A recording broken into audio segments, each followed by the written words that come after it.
¿Qué tal amigos? Buenos días, buenas tardes, buenas noches o en el momento en el que estén sintonizando esta muy mal iluminada emisión de La Última Página.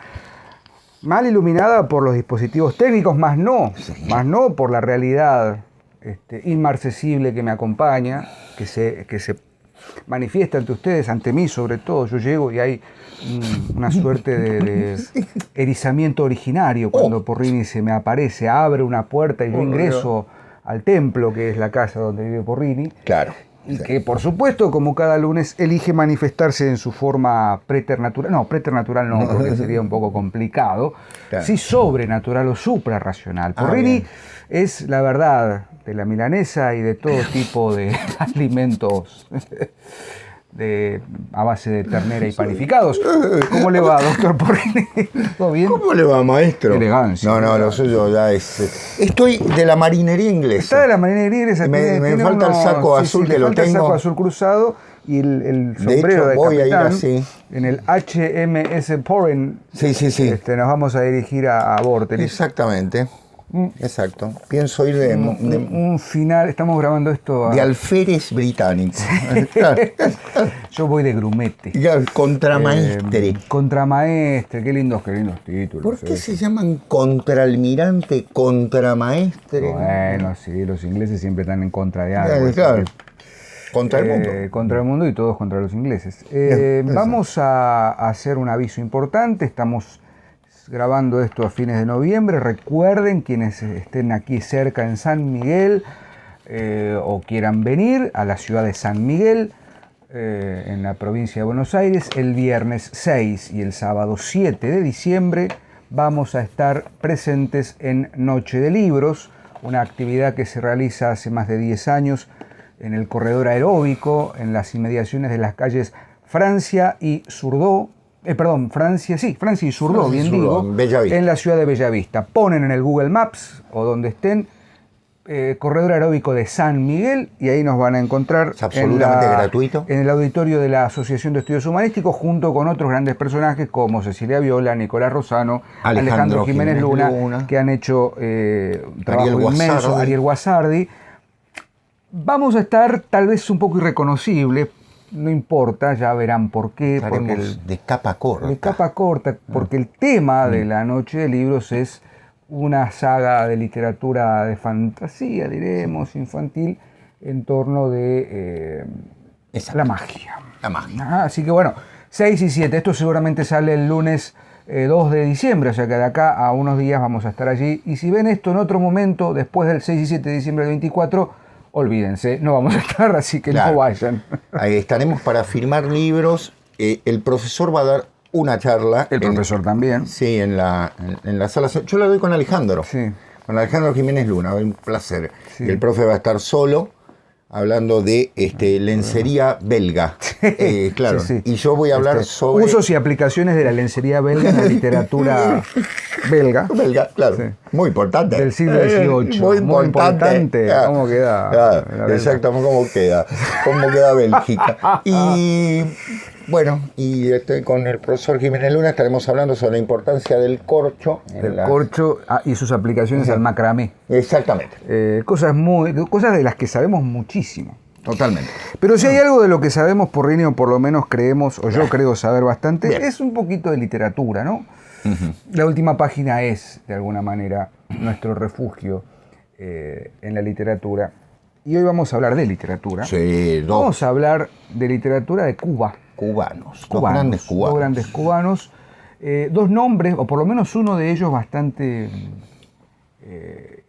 repetido en los comentarios, solicitado por supuesto, y que bueno, este año que estamos trabajando fuertemente con más literatura que otros años, vamos a dedicarnos hoy a hablar de dos autores. El último programa fue sobre Jack London, que salió un martes. Sepan disculpar, paréntesis, si el programa sale el martes, no es porque estamos ahora creídos que porque estamos en una radio más importante no le damos bola, simplemente porque el tiempo, los dispositivos. Los dispositivos. Tenemos los mismos dispositivos de siempre, que hace son 5 a años, pedal. Hace 5 años que uso la misma computadora Claro. y lleva tiempo, y a veces el trabajo hace que quiera editar y se me corte, se me tilde, se no tenga conexión. Bueno, en fin.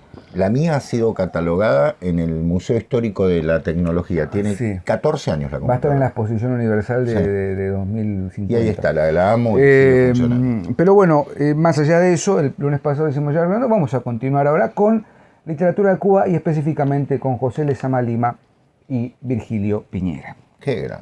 Dos grandes escritores congéneres, de algún modo. Grandes amigos. Grandes amigos. Y también chocaban, porque eran dos literaturas muy distintas. A ver, y acá vamos a empezar. Hablamos de Virgilio Piñera, ¿qué años?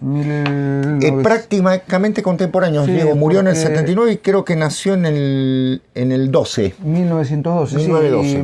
Lezama Lima nace en 1910. Contemporáneos, muere en absolutamente. 1976. Sí, prácticamente a la misma edad. Está por ahí dando vueltas un Carpentier, ya un poco más consagrado, y una serie de escritores y una serie de pensadores también de la literatura, y no solo de la poesía, sino también de la novelística, y de algo fundamental en lo que por lo menos Lezama Lima va a hacer un gran foco y va a hacer hincapié, y es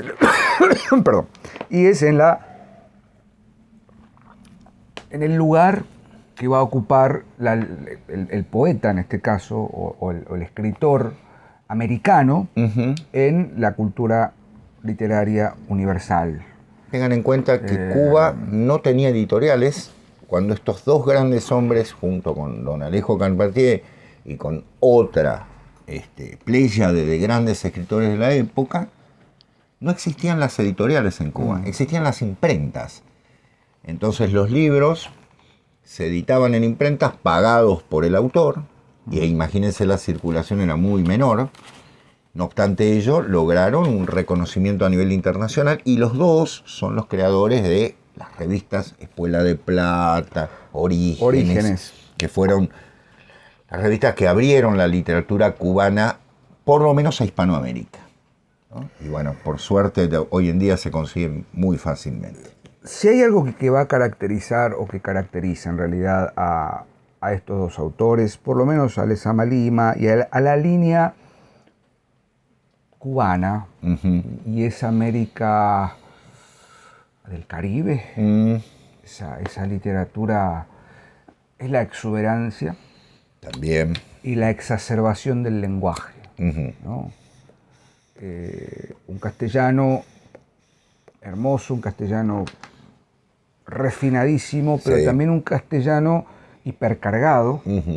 De ahí que Severo Sarduy va otro grande a plantearnos la idea del neobarroco americano, que ya Carpentier, si ustedes leen 4 o 5 novelas o 4 o 5 páginas de cualquier novela de Carpentier o algún cuento, le dedicamos un programa, creo, se van a dar cuenta que hay una recuperación de esa forma estilística del barroco, ¿no? De la fioritura en el lenguaje y de la ampulosidad y todo, asociado por supuesto a una identidad palpable con el siglo de oro español. Digo, el momento de mayor esplendor de la lengua, herencia que tenemos del Imperio Español, del Reino Español, nos reubica en un lugar de importancia en cuanto al cuestionamiento sobre las posibilidades del lenguaje. Entonces, en Carpentier hay un trabajo con ello. En Lezama Lima, por ejemplo, vamos a encontrar eso en su mayor esplendor en Paradiso, novela de la que hemos hablado tímidamente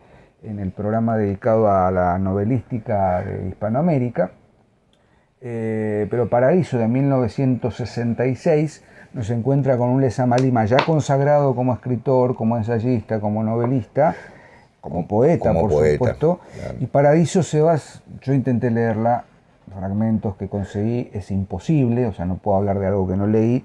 Sí he leído por ahí algún comentario, alguna crítica, bueno. Yo, mira, brevemente, si querés, Paradiso es una novela extensísima, la tengo en edición de Ayacucho, nada menos, con un estudio colosal, con estudios, tiene varios.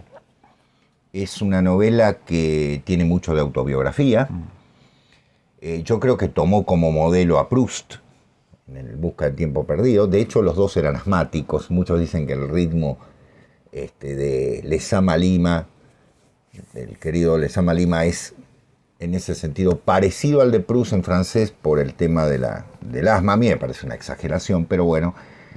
Y es una novela en la que se narra la historia de justamente un personaje clave que es él, en torno de lo mismo que pasa en Busca del tiempo perdido con Marcel. Una mirada sobre una apertura al mundo, por decirlo de una manera. Con, como bien decía Diego, toda la exuberancia, ¿no es cierto?, de Centroamérica y del mundo hispano.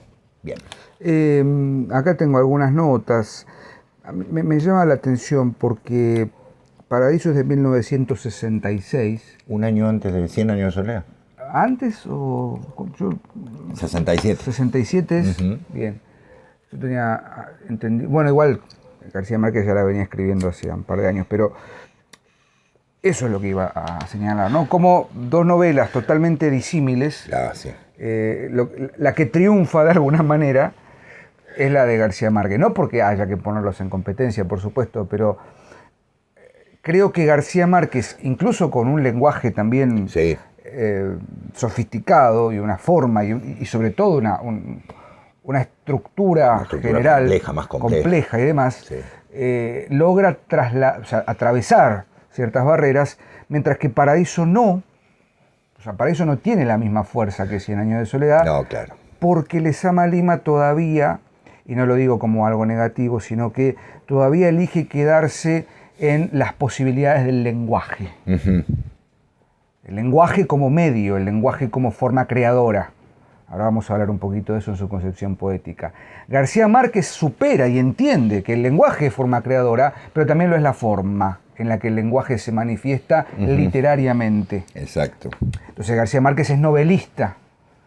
Por eso la 100 años de soledad, desde mi punto de vista, creo que no estoy diciendo nada nuevo, pero para pensar en este momento de la literatura hispanoamericana, y sobre todo García Márquez estando con relación directa aquí en Buenos Aires, mientras que Lezama Lima estaba en Cuba. Entonces hay también una cuestión allí de complicaciones en cuanto a la ubicación geográfica y al alcance que puede tener editorialmente una novela frente a otra novela que es más un tratado de poesía, como bien dijiste, que una novela con otro ritmo, con otro pulso. Totalmente de acuerdo con vos. Narrativamente es mejor 100 años de soledad, eso vamos a decirlo directamente. Es más amigable. Claro, exacto. Lingüísticamente, o si se quiere, lexicalmente, o desde el punto de vista de la palabra, Paradiso es un monumento. Sí. ¿No? Son cosas muy diferentes. Son novelas. Ahí es donde empieza, no, en realidad ya Lezama Lima, el primer Lezama Lima, el de la década del 30, que empieza. Yo tengo acá dos comentarios de poemas. Uno es Enemigo Rumor de 1945, que es de alguna manera una suerte de retorno a esto que decíamos, ¿no? A la poesía castellana del siglo de oro, cierta poesía mística también, y un poema que acaso sea uno de los más citados, que es Muerte de Narciso, que no son fáciles, por momentos pareciera que uno está leyendo a Góngora. ¿Por qué? Y ahí viene el desarrollo poético, si se me permite. Esto tendrían que leerlo los compañeros Ceci y Alejandro de verso a verso. Yo no quiero meterme en un terreno que ellos lo comentan con mucha más precisión, pero hay un planteo en Lezama Lima, un cuestionamiento que ya se había anunciado, no que se había anunciado, sino que se va a terminar de consolidar en un compendio de 5 conferencias que se llama La Expresión Americana, publicada en 1957, que está, como dije, es una recopilación de 5 conferencias que Lezama Lima dictó en el Palacio de Bellas Artes de La Habana sobre justamente la relación entre la identidad americana y la manifestación y la expresión poética, artística, etc. Son 5 conferencias cuyos títulos son Mitos y cansancio clásico, cómo se construye la realidad poética recuperando algo fundamental que es la esencia del lenguaje mítico. Segunda conferencia, la curiosidad barroca. Ahí está la afiliación que Severo Sarduy bien comenta como neobarroco americano. El romanticismo y el hecho americano. Ahí empezamos a ampliar un poco la mirada. Fíjense cómo va de la antigüedad clásica hasta la actualidad, ¿no? Pasando, por supuesto, por el barroco, el romanticismo, el siglo de oro, por supuesto, nacimiento de la expresión criolla, que es muy interesante porque uno de los planteos que hace Lezama Lima es, mientras en la literatura europea estamos frente al esplendor del romanticismo, en Inglaterra con los poetas lacunares, ya en Alemania teníamos a Schiller, a Goethe, etc. Novalis, en Francia va a llegar más tarde, y qué sé yo qué, en España ni hablemos, Becker, si se quiere. En América tenemos dos expresiones poéticas que van a marcar la identidad americana paralela al siglo XIX, que es la gauchesca y los corridos mexicanos, las letras, y esa cuestión que son propios no, pero son herencia de las guerras de independencia, claro, y son parte constitutiva de la identidad americana. Y finalmente la última conferencia, sumas críticas del americano. La tesis fundamental de estas 5 conferencias es en qué medida se puede pensar una literatura sostenida primero en la potencia, en la imagen poética. Exacto. Recuperar la esencia de la poesía como forma creadora y como lenguaje creador y totalizador de la experiencia estética, y el paisaje americano, el entorno, la naturaleza, ¿no? Contrario no, pero digamos que se puede leer en consonancia con lo que Sarmiento y ciertas corrientes europeas consideraban respecto del determinismo de la naturaleza, cómo la naturaleza determina la condición humana. Lean el Facundo, por poner por caso. En Lezama Lima va a haber una vuelta de tuerca y va a decir, no, es inevitable que la experiencia con el entorno estrictamente americano no derive en la recuperación originaria de la fuerza poética, en tanto imposibilidad de poner en palabras eso que se nos manifiesta como entorno y como existencia. Que ya Carpentier en el 40 y pico, con El reino de este mundo, va a plantear muy claramente con esta noción del lo real maravilloso. Cómo, o sea, el viaje a Haití que él hace, y la novela El reino de este mundo que surge allí, ¿cómo no voy a pensar en una literatura, en una forma que rompa el realismo frente a un clima exuberante, frente a un paisaje, a colores, a una flora, a una fauna, a un entorno que es inabarcable, que recupera esa experiencia mítica originaria de la fascinación frente a lo primero que se le manifiesta al ser humano, ¿no? A la expresión imposible de eso. ¿Qué metáfora puede surgir allí? Y bueno, y ahí es donde, de algún modo, el poeta tiene que buscar y gastar la palabra hasta su máxima expresión para poder tratar de atisbar esa potencialidad que tiene el lenguaje poético. Captar integralmente la realidad, va a decir, o va a plantear Lezama Lima, no puede ser otra cosa que recuperar el lenguaje poético. Claro, no es el realismo. No es el realismo. No es la foto gráfica del realismo. En todo caso, se puede pensar el concepto de identidad americana desde un historicismo, desde el discurso histórico, cosa que se ha hecho, se sigue haciendo, y claro, caemos en una suerte de realismo un tanto lábil, ¿no? Presa de cierta ideologización de la revisión histórica, etcétera, etcétera. Eso es una cosa. Pero siempre que pensemos en la revisión histórica de la identidad americana, va a estar atravesada por el discurso de la historia, y es un discurso de corte realista o pretendidamente realista. Lo que va a plantear Lezama Lima es pensar esa historicidad poéticamente. Exacto. Y para ello no se puede usar el lenguaje actual tal como lo conocemos, porque el lenguaje actual es configuración y respuesta de una configuración actual de la historia. Vamos a meternos medio en Alemania, es complicada. Es la actualización del sujeto histórico determinado por su realidad inmediata.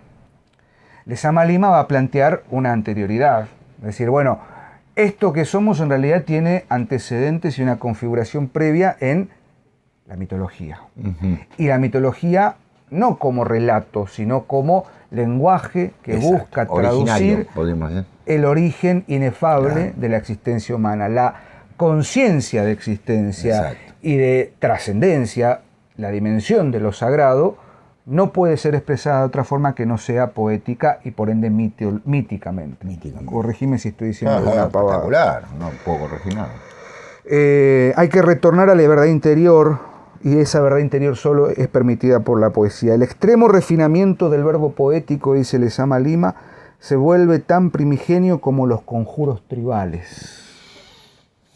Es eso, ¿no? Es anular toda referencialidad inmediata del lenguaje tal como lo conocemos para reasignarle ese significante propio, pongámosle, de los mantras. Claro. ¿No? Entonces uno lee la poesía de Lezama Lima y no busquen encontrarse con algo muy fácil de digerir. No. Es una poesía totalmente hermética por momentos, críptica, pero con una coloratura y con una, insisto, creo que la palabra más inmediata es exacerbación del lenguaje. Pero no exacerbación en el sentido de exageración sí, porque sí, sino, hiperbólico, ¿no? Celebración de la palabra en tanto búsqueda de esto que decíamos, ¿no? ¿Hasta qué punto puedo pensar, me gusta este concepto de estirar el lenguaje sin que vuelva a su forma original, sino estirarlo y darle, a su forma originaria, no tal como lo conocemos. Esencial. Leo solamente para que vean el estilo, 1937, Muerte de Narciso, que por supuesto es efectivamente un símbolo también, ¿no? Sumergirse. Yo tengo el reflejo, el lenguaje es reflejo de lo que, entre comillas, puedo llegar a ser como sujeto, ¿no? El referente.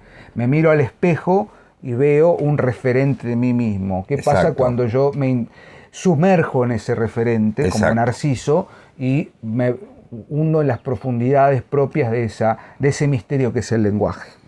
Ese sería el sentido de Muerte de Narciso. Dánae teje el tiempo dorado por el Nilo, envolviendo los labios que pasaban entre labios y vuelos desligados.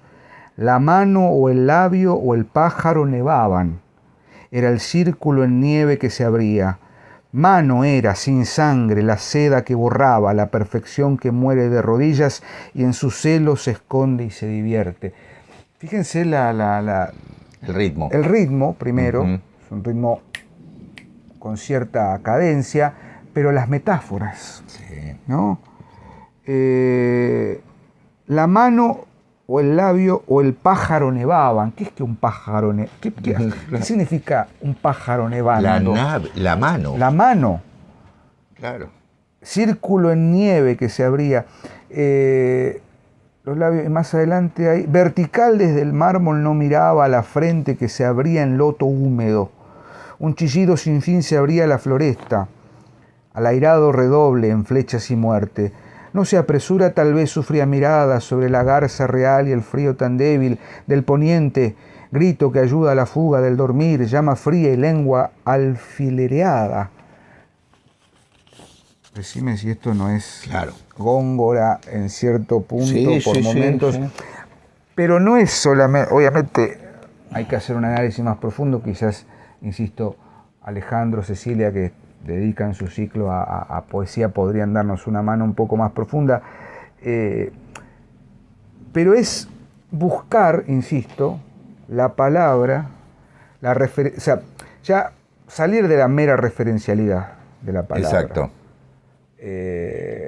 Y encontrar el significante, y insistir, y golpear, y tallar, y moldear, y limar, la piedra hasta encontrar el brillo de la palabra. Justamente lo que decís, uno de sus libros se llama, hace referencia al imán, ¿no? Las limaduras del... Ya, exactamente. Y es un libro que está editado hermosamente. Yo lo tengo en la biblioteca, pero bueno, ahora buscarlo sería perder demasiado el tiempo. Son poemas herméticos, bien lo dijo Diego. Requieren de un esfuerzo de parte del lector.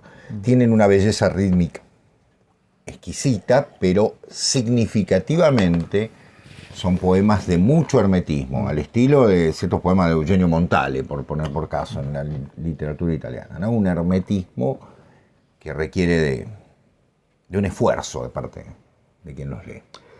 Bueno, y Lezama Lima, por supuesto, tiene ensayos, tiene la novela Paradiso, pero no, si van la única novela. La ¿no? única novela, Claro. si van a introducirse en su literatura, yo empezaría por los ensayos. Y sí. Empezaría por Son porque un poco más... de alguna manera ahí también se expone su... La novela, tómense tiempo. Es una novela extensa. En la edición de Ayacucho tiene notas, son más grandes las notas que el texto, por la cantidad de autorreferencias. Yo llegaría a la poesía a posteriori. Primero, no es el mejor método de lectura que uno pueda recomendar, por supuesto hay que ir al texto de base, pero en este tipo de poetas y sobre todo entender el sentido de su proyecto literario, que lo había, por cierto, y que también a veces genera alguna problemática con sus contemporáneos, alguna polémica con Carpentier, alguna cuestión allí complicada respecto del régimen castrista. Había una cuestión ahí. Sí. Bueno, Piñera más todavía, ¿no? No era además, era una tensa calma la que había. Luego fue una guerra prácticamente. Pero bueno, Lezama Lima, después por supuesto si hay algo más que haya quedado en el tintero. Mira, Diego, con respecto a Virgilio Piñera, te escuchaba y digo, es la otra parte, es la contracara. Es decir, fueron dos grandes amigos con una diferencia enorme en cuanto a lo que es la literatura. Piñera también fue poeta, también él en algún sentido tuvo un enorme atractivo por tres grandes poetas, tengo anotados, cubanos, que son Julián del Casal, bueno, más conocido, Juan Clemente Cenea y José Jacinto Milanés, a quienes consideraba apóstoles de la literatura, ¿cómo decirlo?, cubana y centroamericana, ¿por qué no? Pero Piñera es lo opuesto, digo, ¿por qué? Porque si hay exuberancia en Lezama Lima, en Piñera hay austeridad. Los adjetivos de Piñera parecen áridos, escuetos. Es una literatura... Ahora yo les voy a leer un fragmento, les voy a leer un cuento muy breve que tiene, que me parece que es lo demostrativo de esta obra. Piñera fue poeta, miren la poesía para compararla con lo que recién leyó Diego, como un pájaro ciego que vuela en la luminosidad de la imagen, mecido por la noche del poeta, una cualquiera entre tantas insondables, vi a Casal arañar un cuerpo liso, bruñido, arañándolo con tal vehemencia que sus uñas se rompían, y a mi pregunta ansiosa respondió que adentro estaba el poema. Fíjese que Claro, es una poesía totalmente diferente. Hasta uno diría de un lenguaje mucho más sencillo, más cercano, con una metáfora imponente, ¿no? Porque hay eso. El texto, los textos de Piñera, y ahora vamos a ir a los textos en prosa, los textos de Piñera son de una, lo decía antes, austeridad, de una rigidez en muchos aspectos, muy notable, que también tiene que ver con su imagen. Lo pongo, va a parecer tonto lo que digo, pero entiéndanme, frente a la imagen un tanto obesa del José Lezama Lima, sí, claro, la delgadez extrema de Virgilio Piñera. Bueno, mira, a Piñera siempre es un flaco que parece realmente más que delgado. Creo que enjuto, ese es el término, muy bien. Y el lenguaje de Piñera es enjuto también. eso revela dos cosas, ¿no? Aparte, Lezama Lima era un gourmet, era un cultor de la comida y demás. Piñera era famoso por sus fideos. Llevaba un paquete de fideos y los preparaba en el lugar en el que daba una conferencia, en una casa, obviamente, imaginemos, ¿no? La Habana de los años 60, con un grupo de amigos, un tanto polémico, un tanto ácido en muchos aspectos, lo que lo llevó a enfrentarse claramente con el régimen de la revolución, que fue apoyado por él y fue apoyado por todos, porque vale decirlo, la intelectualidad cubana apoyó la revolución de 1959 como algo renovador, y quién no, porque Cuba era el prostíbulo de Estados Unidos, hay que decirlo de esta manera, era una sala de juegos de Estados Unidos, sí, claro, exacto. Escandalizó ante sus y en el 59 se convierte en una avanzadilla del socialismo en América. Claro, eso despierta un especial interés, y hay que decir la verdad, en la primera parte de la década del 60 fue una renovación constante, todos estos intelectuales participaron, se crea la Cinemateca, pensemos en Guillermo Cabrera Infante, ¿no? Un personaje fundamental, una novela colosal, Tres Tristes Tigres, que es una novela exquisita, en algún momento nos vamos a ocupar de ello. Virgilio Piñera, que participa del premio Casa de las Américas como jurado. Se crea un premio de prestigio, porque llama a grandes intelectuales de América. Estuvo don Augusto Rabasto, don Leopoldo Marechal, Ezequiel Martínez Estrada. Fueron convocados intelectuales de toda América para compartir esto.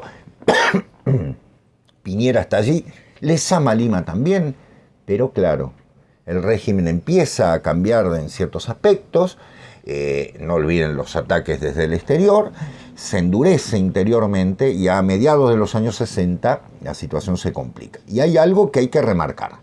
Virgilio Piñera era homosexual, y el régimen se pone muy rígido con el tema de la homosexualidad, de forma tal que fueron perseguidos de manera, vale decirlo, brutal. Porque cuando murió en 1979, Virgilio Piñera, su archivo fue saqueado por la policía, así como lo escuchan. Es decir, se presumía que había material, cartas, documentos, ¿sí?, que podían comprometer a miembros del régimen.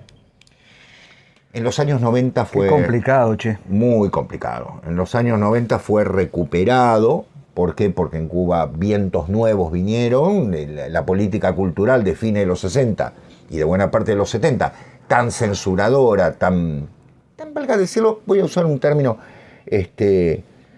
polémico en algún sentido, tan pacata, en cierto modo, ¿no? Porque lo mismo le ocurrió a Severo Sarduy, que también era homosexual. Es decir, fueron perseguidos directamente, bueno, tan puritana, en cierto modo, que generó una serie de premiados en esos años en Cuba leales al régimen, ¿no? Todos tenemos en mente las delaciones que se cometieron, incluso en televisión, de una tristeza enorme, y Piñera encerrándose en sí mismo. De hecho, el carné que tenía de miembro de la Confederación de Trabajadores, estaban todos obligados a la afiliación, no decía escritor, decía traductor, lo cual era un cargo menor, claro, un reconocimiento muchísimo menor. Bueno, ¿qué hay también, antes de entrar en sus cuentos que son maravillosos? Obras de teatro.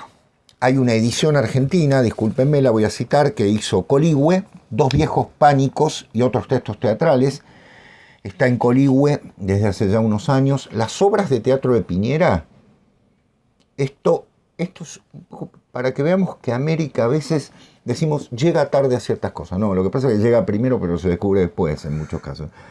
Fue la... Sí, claro. Qué bien jugado. Sí, pero con lo que uno va a decir... No, bien, usted que es correcto. Las primeras obras de Piñera son las primeras obras del teatro del absurdo del mundo. Muy, muy anterior a Ionesco, al maestro Ionesco, a quien quiero muchísimo. Pero ¿qué hicimos un programa? No, hay que hacer un programa de Ionesco. Yo tengo un enorme valor por la obra de Ionesco en muchísimos casos. Es interesante ver el tema del lenguaje, ¿sí? Pero Piñera es anterior. En los años 30, ¿sí?, publica alguna de sus primeras obras. Hay una muy famosa, voy a intentar recordarles el nombre de una mujer, Electra Garrigó, Electra nada menos, ¿no? Que es, allá por el año 38, la primera obra que se puede considerar de un proto-absurdo. Proto digo por ser bueno, por decir, bueno, va a venir después, en realidad es. Y todo su teatro, que comportan unas 15 obras de teatro, es un teatro interesantísimo. Es necesario, ustedes me dirán, bueno, a mí el teatro me cuesta, véanlo en YouTube. Están las obras subidas por el Teatro Nacional de Cuba, incluso representaciones en España y demás. Es un teatro muy particular. Se van a dar cuenta inmediatamente que lo que les digo, ¿qué quiero decir con particular? No es un teatro dramático de primer orden, sino hay un conflicto solapado, hay un conflicto en el lenguaje, que es lo propio de cierto absurdo. Eso por una parte. O sea, estamos hablando de un poeta, de un dramaturgo, de un ensayista, tiene ensayos espectaculares, y lo que para mí es fundamental, los cuentos. Corregidor editó los cuentos selectos hace ya unos años, creo que lo pueden ver, aquí abajo dice Corregidor, Virgilio Piñera, cuentos selectos, con los colores así tan llamativos que tiene estas ediciones de Corregidor. Es una muy linda edición, lástima que está pegada, se desarma todo. Muchachos de Corregidor, pongan unos pesitos, por favor, y hagan los libros cosidos. Porque tienen un fondo editorial bellísimo, bellísimo. Es una pena que estos libros queden así tan desarticulados. Descabalados, diría Jorge Luis Borges. Estos cuentos son una selección, cuentos selectos, de la enorme obra cuentística de Piñera. Y los títulos, les leo los títulos de los cuentos, creo que van a reflejar la austeridad de lo que digo, del estilo. El conflicto, el parque, el comercio, la boda, la batalla, el cambio, el baile, el álbum, el muñeco. Fíjense cómo se llaman los cuentos. Despojados, totalmente, absolutamente despojados. Yo le he dado a trabajar en la escuela secundaria, en un 6º año y demás, en algunas oportunidades, leyendo 2 o 3 de los cuentos de Piñera, y a los chicos les asombra el estilo seco, árido, duro. No es el de Juan Rulfo, que también es seco, pero en Rulfo hay como una trascendencia religiosa. En Piñera hay, escuchen bien lo que voy a decir, una trascendencia metafísica. Hay un problema ontológico que está ligado a cierta cosa metafísica. Voy a leer un cuento. Como es muy breve, es esto. Se llama Natación, es de 1957. Van a notar en el estilo de Piñera inmediatamente en este ejemplo todo lo que se va a repetir, no por repetición mecánica, sino por estilo personal dentro de sus cuentos. Dice: he aprendido a nadar en seco. Resulta más ventajoso que hacerlo en el agua. No hay el temor a hundirse, pues uno ya está en el fondo. Y por la misma razón se está ahogado de antemano. También se evita que tengan que pescarnos a la luz de un farol o en la claridad deslumbrante de un hermoso día. Por último, la ausencia de agua evitará que nos hinchemos. No voy a negar que nadar en seco tiene algo de agónico. A primera vista se pensaría en los estertores de la muerte. Sin embargo, eso tiene de distinto con ella, que al par que se agoniza uno está bien vivo, bien alerta, escuchando la música que entra por la ventana y mirando el gusano que se arrastra por el suelo. Al principio mis amigos censuraron esta decisión. Se hurtaban a mis miradas y sollozaban en los rincones. Felizmente ya pasó la crisis. Ahora saben que me siento cómodo nadando en seco. De vez en cuando hundo mis manos en las losas de mármol y les entrego un pececillo que atrapo en las profundidades submarinas. Notarán, la anécdota es casi inexistente, podríamos decir. Es un texto de una profundidad ontológica, valga decirlo, ¿no? ¿Qué somos? ¿Qué angustias hay? Miles de elementos podemos nombrar. Es metafórico, por supuesto. Tiene todo el concepto de un texto breve, enmarcado como un poema, pero en una prosa exquisita. No hay gran subordinación, notarán que no son oraciones extensas, nada que ver, no es Lezama Lima, no es la exuberancia del Lezama Lima poeta, sino es la austeridad, o como dijo bien Diego, lo enjuto del físico propio y del lenguaje de Virgilio Piñera. Así son sus cuentos, preparados para leer cuentos de una sequedad, si me permiten el término, notable. Es un estilo que va a asombrar porque aleja la adjetivación de Virgilio Piñera. Es una adjetivación muy pobre. Pobre, pero no porque use mal los adjetivos o use los adjetivos comunes. No es que dice lindo, feo, alto, bajo, gordo, flaco, como digo siempre. Como le digo a los chicos, ¿no? Cambiemos, empecemos a usar otro. Sino porque busca un adjetivo para ponerlo en el momento clave. Es como una especie de gota puesta en un momento para que brille, nada más. Y luego continúa el texto con una sustancialidad. Dominan los sustantivos, muy notable. Le encantaría, con todo cariño lo digo, a las discípulas y discípulos de Borsi. Claro. La gramática y el nominal. Exactamente, la gramática Saludo cognitiva. a Cecilia Romero. Exactamente, a la querida profe Cecilia Romero. Claro, es una sintaxis de austeridad que trabaja justamente la esencialidad. No porque la subordinación signifique alejarse de, sino porque él piensa, intuyo, como lector, que piensa que en la oración, con pocos elementos verbales y con sustancias centrales y muy poca adjetivación, está la palabra central dicha. También hay que recordar que Piñera tuvo en sus últimos años de vida, digamos desde el año 65 hasta su muerte en 1979, una vida no difícil, directamente imposible. Fue expulsado de cuanta institución podía formar parte, se le prohibió editar. ¿Sí? No se le prohibió escribir, porque ustedes saben, en última instancia, la escritura es algo personal, ¿no? Pero sí vivió una persecución injusta, como muchos de los escritores cubanos de los años 60 y 70. Después eso cambiaría, después se revertiría. Hoy en día es un prócer de la literatura cubana. Lamentablemente él no llegó a ver esto. Sí fue un precursor de la literatura cubana, porque entre los años, como bien dijo el profesor, 30, 40, 50, las revistas y demás que dirigió y en las que luego también colaboraría desde el mismo Estado, con el Premio Casa de las Américas y con las instituciones culturales que se crearon, lo vieron brillar en un momento. Era una persona muy difícil de tratar también, valga decirlo. Y un dato no menor, entre 1946 y 1958 vivió prácticamente en Buenos Aires. Digo prácticamente porque hay un terreno en el que vuelve a Cuba. ¿Por qué? Primero como funcionario, empleado de la Embajada Cubana en Argentina, de la Legación Diplomática de Cuba en Argentina, y luego como enviado de la revista Orígenes, aquí a Argentina, donde conoció a Vítor Gombrowicz, de quien tradujo, fue uno de los del comité de traducción de la novela Ferdidurque, Ezequiel Martínez Estrada, Jorge Luis Borges, Adolfo Bioy Casares. Uf, qué muchachos, ¿no? Con quien en su casa cenó junto con Borges, y está citado en el libro Borges, de Adolfo Bioy Casares, no muy felizmente, porque hay que decirlo, ahí Bioy era su diario personal y ponía cosas un tanto duras, pero lo describe a Piñera, justamente dice, como una cabeza de perro, dice, enjuto, flaco, como lo imaginamos, y de pocas palabras. Eso es fundamentalmente una observación notable.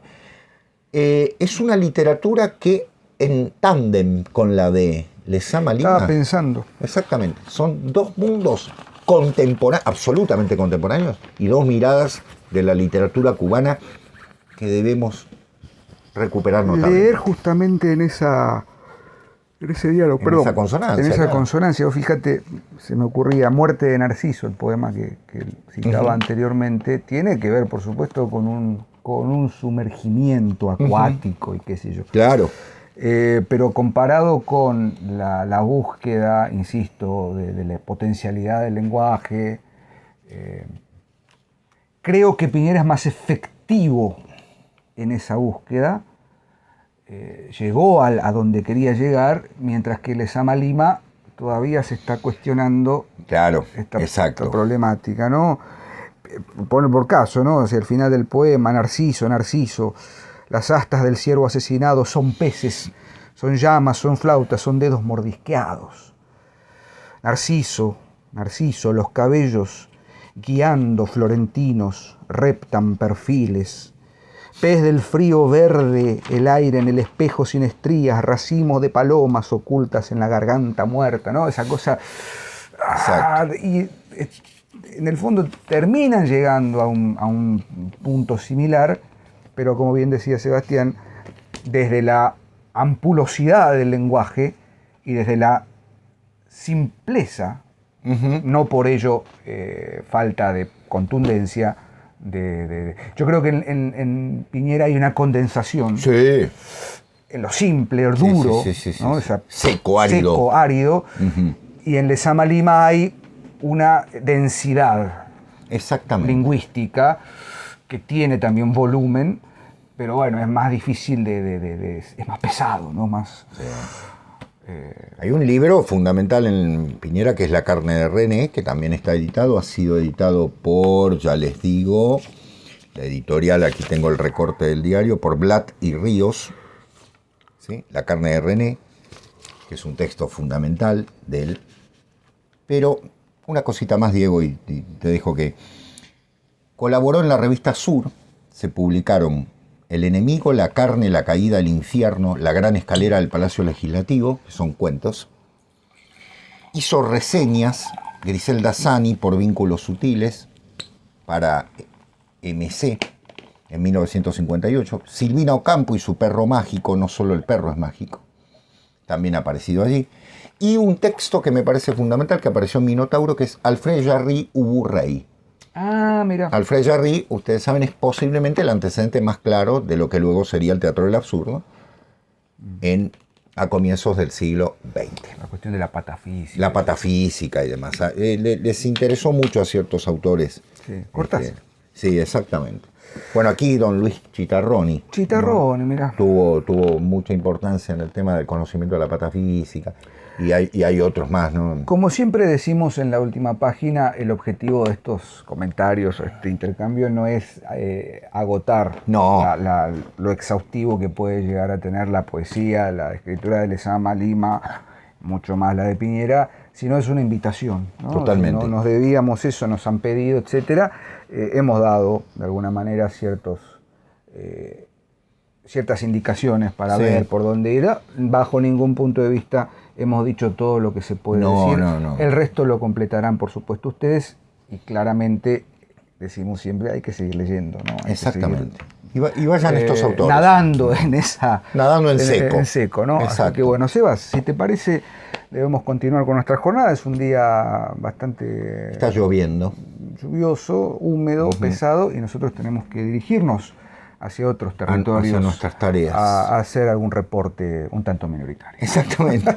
Así que gracias, como siempre, un a placer. Vos, Diego, un placer. Nos vemos en la semana. Nos quedan pocos programas, estamos muy ansiosos por comentarles estas lecturas apócrifas y visionados, como se dice en el ámbito cinematográfico, de directores y películas que seguimos sumando. Yo estoy viendo cosas, para fin de año. Yo me imagino, a mí me siguen llegando cosas. El fin de semana estuve viendo cine, la comunidad nórdico europeo. Los minoriporters, como le decimos, minoriporters, nos mandan datos, información. Bueno, fue el Festival de Mar del Plata en el cine ahí. Claro. Nos han llegado algunos títulos interesantísimos para comentar. Así yo estuve en el de Winca Renancó, pero no pude ir al de Mar del Plata. Pero sí, yo estaba por ir al Chivilcoy, pero bueno, no había entradas, estaba todo lleno. Está complejo. Así que bueno, nos vemos el próximo lunes. Nos vemos el lunes. Y gracias por estar ahí, buena semana. Chao. Adiós. Gracias.